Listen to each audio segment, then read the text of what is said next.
महाराज जी, मेरा प्रश्न है कि शिव जी की आराधना में भक्त को सबसे पहले क्या अनुभव होना चाहिए? शांति, भक्ति या वैराग्य? श्रद्धा और विश्वास।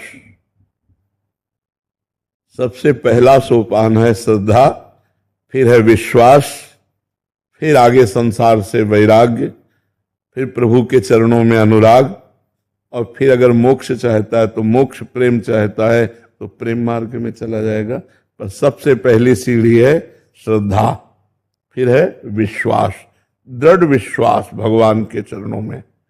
तब फिर अनुभूतियां शुरू होती हैं। जब पहले दृढ़ विश्वास होना ही कठिन है, भगवान के चरणों में विश्वास होना कठिन है। माया ऐसे ऐसे लीलाएं कर देती है तो हमें लगता है पता नहीं भगवान है भी कि नहीं, भगवान हमारी बात सुनते हैं कि नहीं सुनते, भगवान हमारी बात बनाएंगे कि नहीं बनाएंगे। कई तरह के ऐसे संशय आ जाते हैं तो हमारा विश्वास टूटने लगता है। और हमें लगता है भगवान से हमें प्रार्थना करनी चाहिए कि हमारी श्रद्धा आपके चरणों में लगे, हमारा विश्वास आपसे जुड़े। अगर श्रद्धा और विश्वास है तो वैराग्य, अनुराग, ज्ञान सब कुछ आ जाएगा। पहले हमारा श्रद्धा और विश्वास।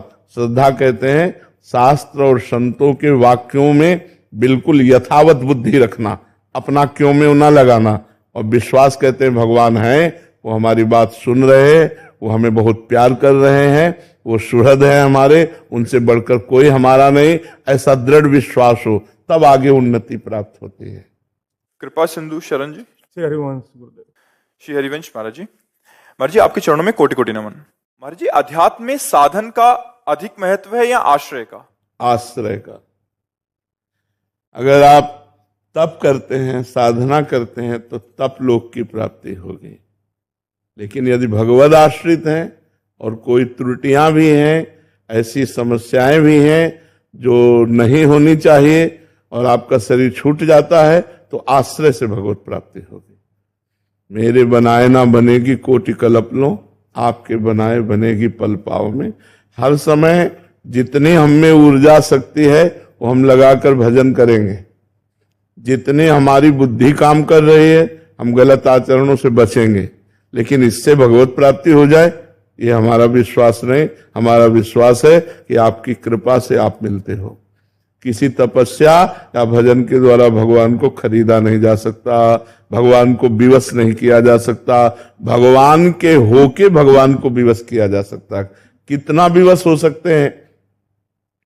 अर्जुन जी जहां खड़े होते हैं और उनकी जहां पादुका होती है वहां अखिल कोटि ब्रह्मांड नायक परात्परीश भगवान श्री कृष्ण सारथी के रूप में बैठते हैं। इतना विवश हो जाते हैं अपने जनों के लिए। अपना जन आश्रय से होता है, मैं आपके आश्रित हूं। आश्रित की चिंता होने लगती है आश्रयदाता को। जैसे आपके दरवाजे पे कुत्ता बैठे, आपसे कोई मतलब नहीं, लेकिन वो कहीं जाए ना, तो आप अपने आप उसके भोजन की व्यवस्था करने लगेंगे। एक दिन न सही, 2 दिन न सही, जब आप देखोगे जाते नहीं, दरवाजे पे बैठा रहता है, तो 2 रोटी लेके निकलोगे और डालने लगोगे। उसने आश्रय एक दरवाजे का ले ले, अन्य दरवाजे ना जाए, तो ये जिम्मेवारी आपके ऊपर अपने आप सवार हो जाएगी कि सुबह शाम 2 रोटी आप डालने लगोगे। क्योंकि देखो जा ही नहीं रहा है, यही हमारे दरवाजे पड़ा है। तो ऐसे ही हम बिल्कुल कोई अन्य आश्रय ना ले और प्रियाजू के आश्रित हो जाए तो हमारा काम बन जाएगा। अनन्य आश्रय बहुत बड़ी बात है। अनुकूलता होती है तो लगता है प्रियाजू की बहुत कृपा है, और जब प्रतिकूलता होती है तब ऐसे मन घबरा जाता है कि पता नहीं, हे शंकर भगवान आप कृपा करो, हे राम जी आप कृपा करो, हे श्याम जी आप कृपा करो, हे देवी जी आपकी नहीं। उस समय भी एक ही होना चाहिए। बने तो रघुबर ते बने और बिगड़े तो भरपूर, और तुलसी औरन ते बने ता बनिबे पे धूर। जिसका हमने आश्रय लिया है अगर बने तो उसी प्रभु से बने, और ना बने तो बिगड़ जाए। हमें कोई बनाने की कोशिश नहीं। हे नाथ मैं आपकी शरण में हूं, आप देख लो, पक्का हो सब ठीक हो जाएगा, पक्का सब ठीक हो जाएगा। हमें चाहिए भगवान का आश्रय दृढ़ लें। सबसे बड़ी भक्ति क्या है? आत्मसमर्पण।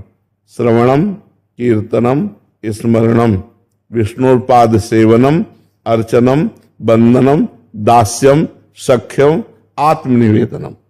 आत्मनिवेदन पूर्ण भक्ति। आत्मनिवेदन का मतलब होता है आश्रय, समर्पित हो जाना। हे नाथ मैं आपको समर्पित हूं, अंदर से मन वचन कर्म से भगवान का शरणागत निश्चित भगवान को प्राप्त होता है।